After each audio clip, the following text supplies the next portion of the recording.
Greetings, Jellystonians, Jellystonites, Jellistoners.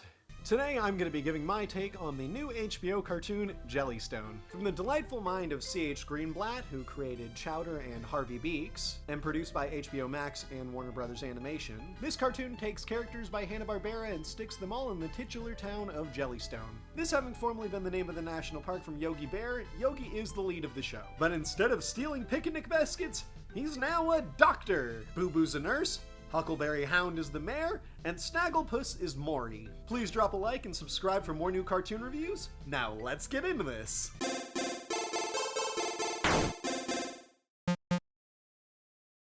I do want to start off by first addressing the elephant in the room for most classic Hanna-Barbera fans. These characters are hardly faithful to their original iterations. As you heard, Yogi, Boo Boo, as well as Cindy Bear all work in a hospital. Basically, all the Hanna-Barbera cats got grouped together under Top Cat's hat in kind of like a street cat crew. Shag Rug from the Hillbilly Bears kind of got pulled more into the front. He really has his own independent personality away from his family. His family is still there, they're just very much more background characters, while plots sometimes are centered around Shag Bear. Which is well deserved though, because he ended up being one of my favorite characters to watch. Major Hanna-Barbera players like Tom and Jerry, the Smurfs, the Jetsons, the Flintstones, even my boy Scooby-Doo, don't really make appearances in the show, and I think that was to allow other characters to have more of the focus. Except for Fred Flintstone, who is on a bow tie and has a sexy novel written about him. The most notable changes, though, do come from the gender bends that they've done. Augie Doggy, Jabberjaws, and Squiddly Diddly are all now girls. I know some OG fans may be upset by that, but let's think for a moment as to why HBO may have made that decision, so their show wasn't a sausage fest. The writers even kind of take a jab at this almost arbitrary change that they've made in one episode, where they have Daddy Doggy refer to Augie Doggy as his girl son. If you just give the gender swaps a chance, I think you'll really enjoy the characters and personalities that the writers have come up with. I mean, not so much Squiddly Diddly. She wasn't really in the show that much. Now I'm going to go into the casting and the acting for the show. The show is helmed by Jeff Bergman, who voices Yogi Bear, Mr. Jinx, and Wally Gator. Bergman has actually had a history of voicing many Looney Tunes and Hanna-Barbera characters in the more modern times, such as Bugs Bunny, Daffy Duck, George Jetson, and the ever-sexy Fred Flintstone.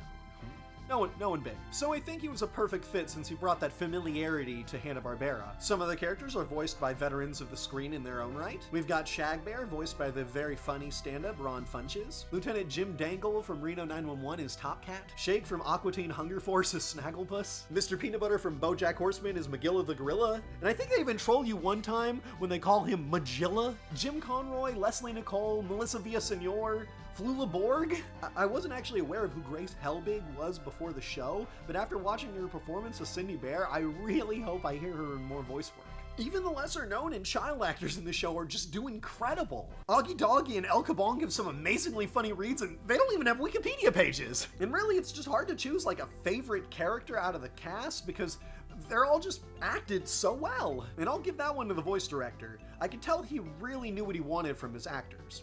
I like whoever came up with the idea to give the king like a John Travolta from Grease Lightning voice. Like, just imagine the South Park John Travolta voice and you've got exactly, just bingo that one. And actually, I will say my favorite characters, Shag Bear, Augie and Daddy Doggy, and probably Mayor Huckleberry. As for the writing, do not let the G rating fool you. This show can easily be enjoyed by kids and adults alike. In fact, I think younger children wouldn't enjoy the show because maybe it might go too fast for them and just reference things they just don't understand. And the writers really didn't aim to write this for a younger audience like maybe the original Hanna-Barbera characters were written for. They definitely aimed at the more aged up original fans, as exemplified from when Yogi Bear and Boo Boo are trying to get into like a Chuck E. Cheese, but they need a child, which prompts Boo Boo to reply that would take them at least 9 months. My boy Boo Boo trying to get it on in Pound Town, okay. Or just how about flat out when Ma Bear says dingleberries? I heard that! Dingleberries! Like for dingleberries. I really actually do think the writing for the show is quite impressive. Sure, some plot lines themselves may not be the most inventive, but it's the way that they're executed that is exceptional. Jellystone is a fast-paced, hard comedy that packs a lot of jokes into its 22-minute runtime. Or 11 minutes if you're gonna split them up into the half episode segments, but they put 2 episodes together. Oh, and what I mean when I say hard comedy is that the show really doesn't take itself too seriously, emotionally, or never lets itself really have sincere emotional moments for its characters. If not, they're usually intercut by jokes, which I don't think is a bad thing as long as that genre is fully embraced. You don't want them to kind of cop out and try to do an emotional thing and you're like, I'm not invested in this. Now, this type of show format can fall flat, especially with children's shows, if the comedy is just left at physical gags and slapstick humor. But aside from just doing more elevated physical comedy, Jellystone has other genres of comedy to offer. Observational humor, like in the first episode when Yogi can't choose over what hospital food to eat, because he's a doctor, and Cindy Bear says, just eat whichever, they're basically all gonna be bland anyway, it's hospital food. And some more modern examples that aren't as general. Hospital.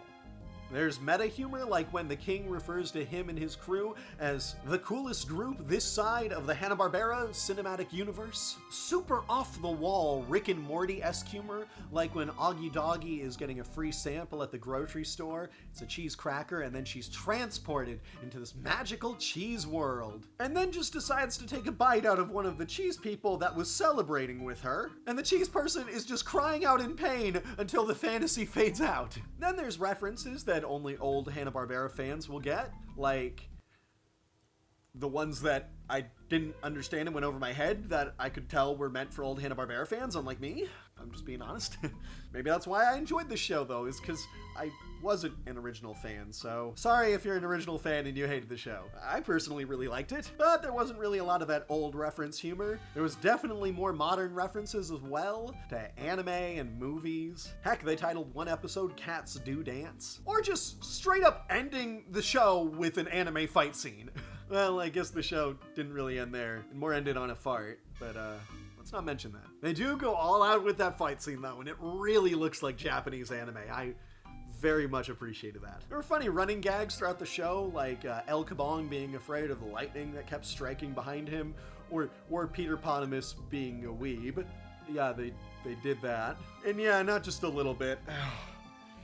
I gotta talk to y'all about Peter Potamus here. Some writers really got to self-insert with this one. The hippo has anime figures, swords, a Naruto cosplay, and if you think it's not Naruto, look at the cosplay. He even does the run, and even a body pillow. Yeah, Peter kinda teetered the old cringe meter for me a little bit. But what show with a G rating isn't gonna have some occasional immature, cringy fart humor, At least the pacing of the show allows the jokes to just be over with and done with, You don't really sit on the cringy jokes too long. You don't have the chance to get annoyed, so by the time you've heard 2 girl characters say, I guess we're gamer girls now, time to pwn some noobs, the show will have moved on and made you forget about that cringe. Almost. And I don't know when else to bring this up personally, but so I'll just do it now.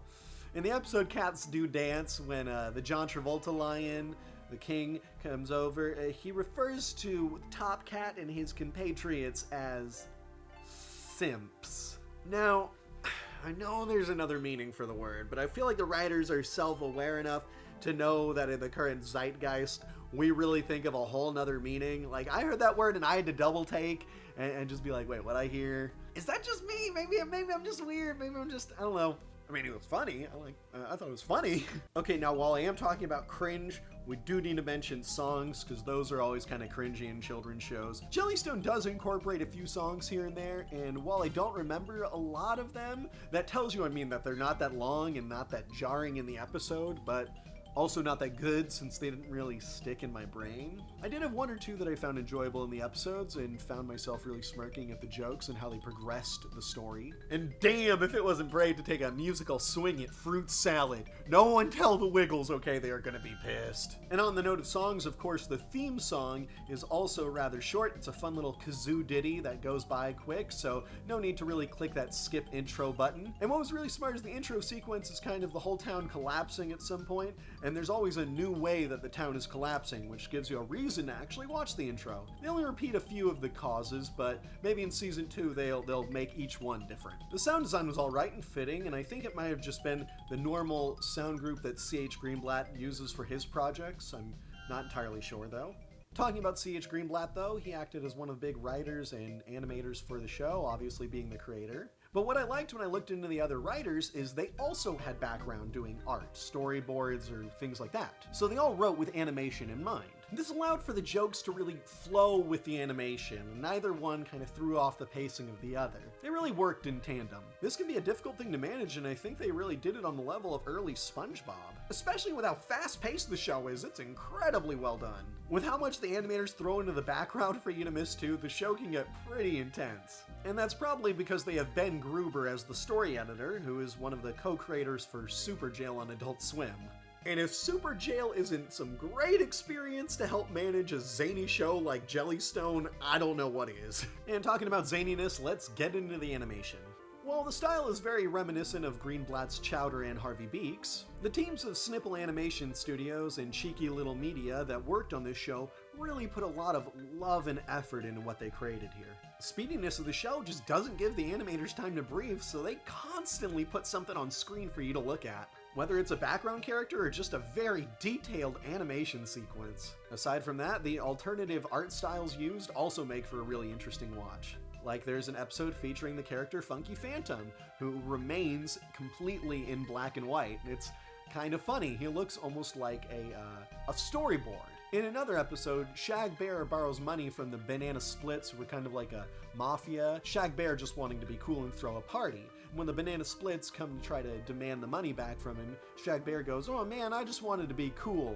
And this prompts the Banana Splits to have like this crazy flashback where they remember when they were cool, and it shows you this like watercolor painting of them. It was very unexpected and random, but I liked it. And have I mentioned the sensational anime fight sequence between Yogi and Huckleberry? I will admit, kind of like later SpongeBob though, the show does have a tendency to injure its characters, with plots usually being about or being resolved by someone getting hurt in some way. The first episode literally has Yogi Bear eating boo-boo and then ingesting the rest of the citizens of Jellystone. In the next episode, Cindy is turning every character into Jello, with Mr. Jinx falling in half over the arm of a couch. The third episode constantly has Magilla getting bashed in the head with coconuts. Yet I guess you could say that Jellystone then builds up into the grandest show of violence yet, ending with the anime fight sequence. Can't say that writing isn't purposeful. Although why did you have to make me question so many things by including this half-second shot of Cindy Bear wearing a bikini swimsuit when doing a car wash? She's constantly walking around with her doctor's lab coat open, but she has to wear a bikini for a car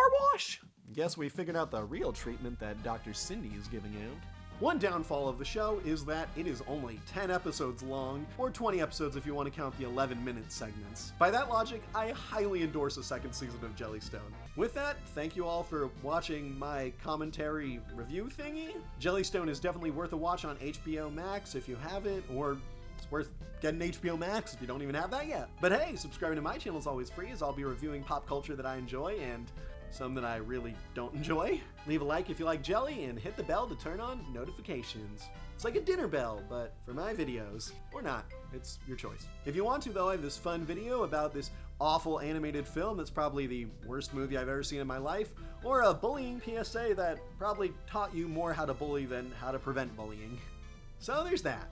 Either way, this has been Smithereens, and this video has been seen. My rock fell. I wanted to get a drink and my rock fell. I can't have Jellystone without jelly and a stone. God, I like need to get a clever award.